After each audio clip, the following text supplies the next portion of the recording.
All right, here we are. Hops and Horses, episode 5. Jake, how you feeling? Man, 5 weeks in. Hard to believe. Seems like just yesterday. We're crushing this thing, and my voice is a little bit lower today. I got my daughter in the other room taking a summer math test, Mm, but I'm going to try to stay high energy, okay? And I'm going to try yeah, to give this thing out. Last week we had the turf races, the Belmont Derby, Belmont Oaks, yeah, and then we had the victory ride in between. And Jake, your picks, they didn't do too you, good. yeah. I mean, the Euros crushed us. Euros crushed it. Well, Yeah, I had, first of all, I did hit the pick 3, because I used the Aidan O'Brien, both races. And then not Lord North, Tokyo Gold ran a very good second at 16-1. Can you believe that horse went off 16-1? yeah. I mean, I think the in the Oaks, the horse I took ran horrible, but not ran horrible. It's turf route, but out finished the horse you took, and then Oh, yeah. yeah, and then in the Derby, I don't remember who I took, but the dirt runner. He didn't run And bad. he He didn't ran run bad. respectable. He did. He I ran think fine. I want to say he it was like most turf routes, for third, it was a blanket finish, and Yeah, he was right there. But the Tokyo horse, I mean, definitely ran well. he ran well. And then the big hit was Super Sensation in the middle. I had that Hmm. as a spot play. I hit that at like 5-1, I think. So I hit that really good. And then I did hit that little baby pick 3, nothing special. Yeah. Um, all right, so we're going to talk about our beverage before we get into the races this week. And my beverage is the Mm, Apricot Rocket. Okay, wow, you're gonna love this. man, I eat as much apricots as I can. This is a Berliner Weiss, which I think is basically a Weiss beer, like a German style, made in Dallas by Celestial Brewworks. Mm, Really good beer. I don't want to say it's a sour, but I think it's very similar to a sour. It's definitely mm. going to be very fruit forward. Let me pour it. Yeah, was that a dreamsicle on the front of it? Yeah, like a Is that what dreamsicle. that is Yeah, that you what like that that? is? Now Oh, let's man, take a good look at this puppy. liquid gold. Yeah. Look at that thing, Oh, wow. man. That's all right. What do I'm you not got? gonna lie. I just went from 6 to midnight. I mean, that looks amazing. It's like a sour. It's a sour, really fruit forward. Mm, Oh yeah, sours are something I only got into the last couple of years. They're great. yeah. What do you got? I was able to find, week 1, I tried the old Glutenberg, or maybe it was week 2. Can't remember. It's so horrible that I blocked it from my memory. But it was a green can. I want to say it was like a Glutenberg IPA. I think. Okay. So this is a little different. I found a Glutenberg white, Okay. and so yeah, the I don't know what it is. It says millet and buckwheat beer. Okay. So Sounds kind of yes, like a Belgian. kind of. I mean, I honestly have no idea, but we're gonna give it a try. I don't pour mine in a fancy glass like you do. There's no reason to dirty the glass. So yeah. I totally disagree with you on the glass thing. Oh yeah. Oh yeah, I mean, if it's like if it's one of those mugs you keep in your freezer, I think that's good because it keeps it super cold. This is better than the Glutenberg IPA. okay. Not as good as the other one though. Red Right. something, Red Okay. Lodge. You like the Anheuser-Busch one better. All right. So we're going with the Monmouth. Yeah, going over to Monmouth. No whips, baby. No whips, baby. I tell you, that's going to make a difference. Yeah. So, my opinion, some horses need the whip to sort of keep them motivated, and some horses don't. Some horses are really intelligent and hand ride. They know when to go and they go. Oh yeah. But some horses need that extra encouragement. Yeah, sure. And so, and it's very, without watching replays, you got to watch a ton of replays to really learn that about horses, and to do that for every single horse in the race is difficult. Yeah. Yeah. I mean, I've only watched a couple of Monmouth races this meet, and it's been interesting. I mean, I kind of thought whoever got to the front was just going to run off, but I've seen some closers win. And so it's, like you're saying, I think it just kind of depends on the horse, and sometimes it's hard to get in their head. Yeah.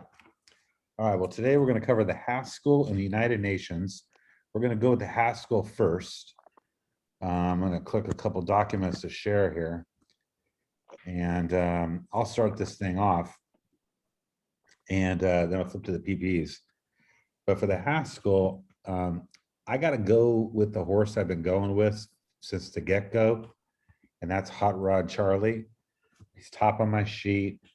I've been picking this horse since he was, ever since he took second in the Breeders' Cup Juvenile. No one's respected this horse, and he's done nothing but amazing things. I thought he ran huge in the Kentucky Derby, huge in the Belmont.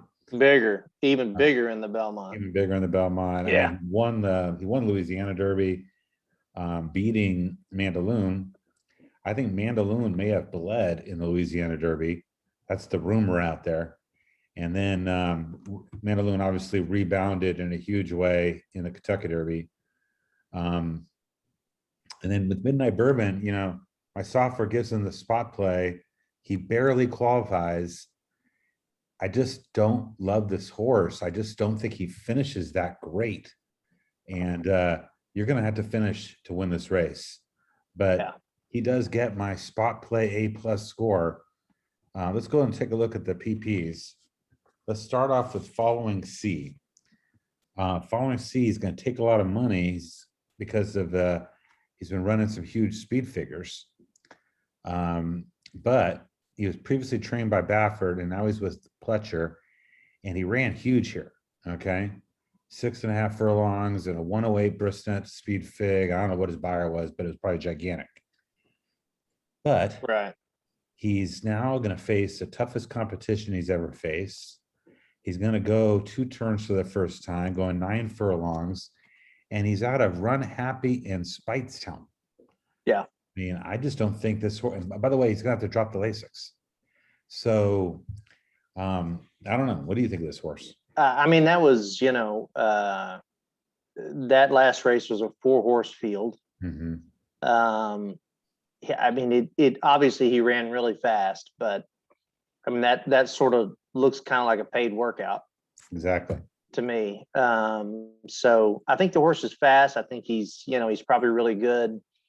I think there's a ton of speed signed on in this race. I think there's a lot of horses that want to be up close, that want to be up front. This horse runs on the front sprinting. So, who knows how fast he's going to try to run, routing. Right. So, I don't like the horse. I think he's going to be short odds. Yeah. Yeah. Let's moving on. Now, Anti-Gravity, the 2, the 5 Pick and Time, and the 7 Basso, I give 0 chance to. Right. 0. They cannot win. I guess they're in here trying to pick up the 30 grand for 4th. I got no clue, but they can't win. Now, I mentioned Hot Rod Charlie. He gets blinkers off. I find that to be really interesting. I think it means 2 things. One, that the horse is maturing and the horse is very game. And probably the jockey's like, he can't see the other horses down the stretch. Now, I don't know what kind of blinker he's using. They got all the different types of blinkers. Okay. Yeah. But he's probably thinking he doesn't need them anymore. He's always been a relaxed horse. He doesn't run off. So I don't think this is going to make big difference. It might make him a little more aware of his surroundings. It might move him up. And I'm looking at O'Neill, who's 13% overall, and he's 18% blinkers off. So there's a slight improvement there. Anyway, I love this horse. This horse is, I already told you, I love him. I mean, I think to me, blinkers off means they're going to try to get the horse to rate. I mean, most of the time when you put the blinkers on, you're trying to get them to focus. A lot of times you're trying to get them to be more forwardly placed. obviously this horse ran, he ran wild on the front end in the Belmont. He ran on the front end in Louisiana Derby. I definitely think there's a lot of speed in this race, like I said. So, I mean, obviously, that horse, he can win, sure. Probably the most likely winner. I feel like at some point he has to regress. I mean, he's improved, in every start he's made this year, he's improved. Mhm. You can see that there in the speed figures, 93, 96, 100, and 110. Mhm. Obviously, if he runs another 110, he's going to win this race by 12 lengths. Yeah. But I like Mandaloon. I'm not totally in love with the horse. I'm not as crazy about the horse as I was when he ran in the Derby. I had 50 win show on Mandaloon in the Derby. And so, Yeah, I thought you he should was, join that class action lawsuit. yeah, exactly. Which ain't gonna go anywhere, but anyway. Yeah. So I liked him in the Derby because I thought he was getting ready to peak. I thought he was getting ready to run a new top, and he sort of did. Oh yeah, He ran a really great race. I like the fact that he has the ability to sit, off the pace a little bit. Mhm. I think, there's 3 or 4 or 5 horses in here want to be up close. Mhm. I think Giroux's a smart guy. I think he's a smart jockey. I think he's going to take the horse back and sit sort of mid pack and try to make a run. I like the fact that he's already come to Monmouth and run well. Mhm. I wish he had dusted that group Mhm. rather than, appearing to sort of struggle to beat Weyburn. Yeah. But Weyburn's not a chump horse. I mean, he's won some pretty good races. So I like Mandaloon. I'm not crazy about the race itself, because it's kind of, a little bit like, a race that we handicapped a couple of weeks ago where Right. it kind of looked, maybe that was the Suburban where it looked like it was just, the top couple of horses and then a prize wound up winning. But I like Mandaloon. I think top horses are going to be tough in here. Yeah, I didn't like how he finished in the Pegasus. I think that was a weak effort. He was 0.3 to 1. He won by a neck. Yeah. He ran huge at Kentucky Derby. I will say that there was a little bit of a speed bias that day at Churchill, and the top 4 horses down the stretch did not change positions, including Essential Quality. Yeah. So he may have benefited a little bit by some track bias. But anyway, I don't blame your pick. I think he's second best. The other horse we'll mention is Midnight Bourbon. I love this horse. I mean, I think this is a great little horse out of Winchell. Steve Asmussen ran huge in the Preakness, still got beat. And other than the Kentucky Derby where he got taken way back, and then he's never passes horses. He just doesn't pass them. His only win was in the Lecomte where he was allowed to crawl up front. And so I think he's going to, but I hope he's running second behind that one horse and keeps that horse a little bit honest. If he doesn't, if for some reason he doesn't break again, doesn't go to the lead, but look how well he ran the Preakness. I mean, they put him into the race. So perhaps they finally have figured this horse out, and Paco's probably going to ride him pretty aggressively. Oh, yeah. So he's probably going to sit second off of the 1. And then our 2 horses are going to be running, 3rd, 4th, 5th. I mean, that's where they're going to be. Yeah. So anyway, that's covering the Haskell. Let's go to the United Nations, and I'll let you start this time. We'll just look at the past performances. Who do you like? Great turf race. I remember watching this race, the big gray horse with Anticipation. If you remember him back in the early 2000s, he would win 4 or 5 grade 1, these grass marathons every year. And I remember watching him in this race. I looked at the 1 Arklow. Obviously that's the big name. Yeah. I'm not a fan of, picking this horse to win in a race like this, mainly because it's a turf marathon and turf route. And I don't think the favorite wins probably any more than maybe 25% of the time. you know, you can see they tried this last year. They brought this horse to the United Nations. He went off at right at 6-5, 7-5, which is probably what you're going to get this year. Mhm. And he missed the entire trifecta. Right. And so, you know, I think from a betting standpoint, I don't think I would bet that horse. Mhm. There's, you know, probably 3 or 4 horses after that that, you know, honestly could win. The horse I like is this 5 horse right here, Mhm. Fantioso or Mhm. Fantasioso. I like the fact, I mean, to me, this horse looks like a typical horse, you know, coming to the US, you know, runs. I mean, this is the pattern you see normally. You know, they run really well first time.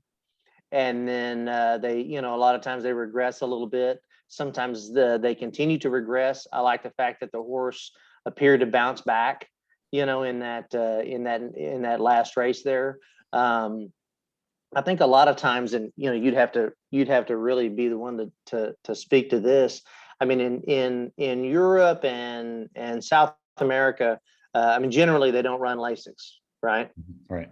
Right. So normally, I think the reason why these horses run so well first time in the U.S. is they get first time Lasix. Yeah. Well, this horse didn't get first time Lasix when he came to the U.S. He hasn't had Lasix yet, but he's getting it today. Yeah. And so I find that interesting. I like the blinkers on.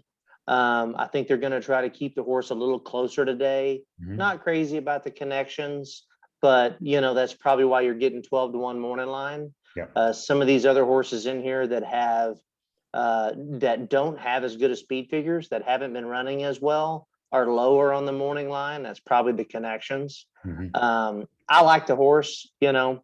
I hope he sits closer today. I think there's a lot of speed signed on in here, just like there was in the Haskell. And so I think he's going to have something to run at.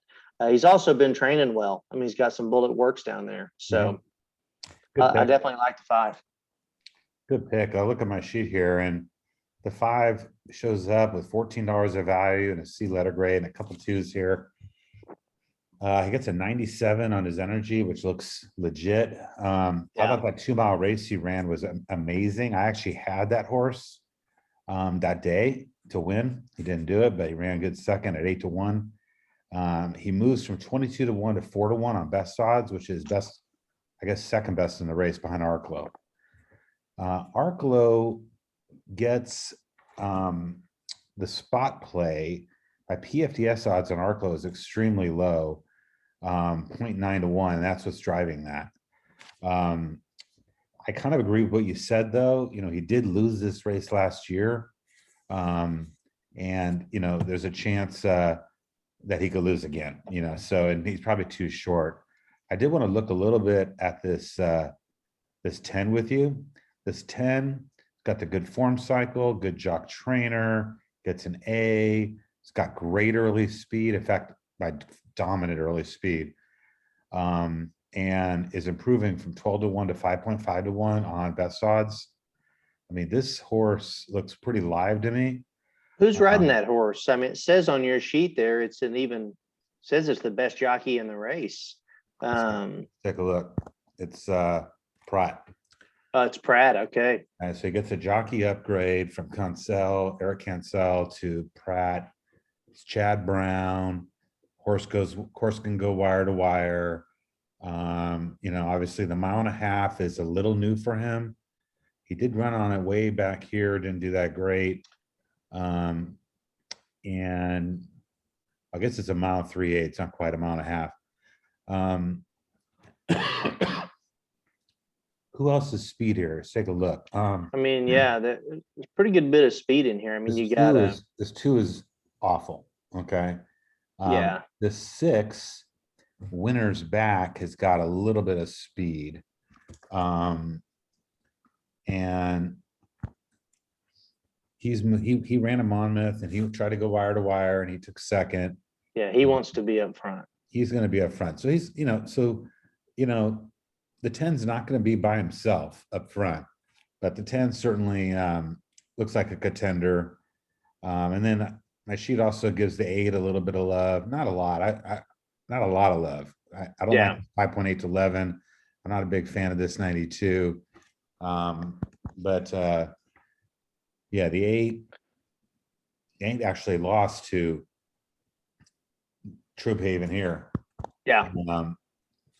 So, I mean, Troop Haven looks like the best bet to me, but Arch gets the spot play, and I got nothing wrong with your Fantioso pick.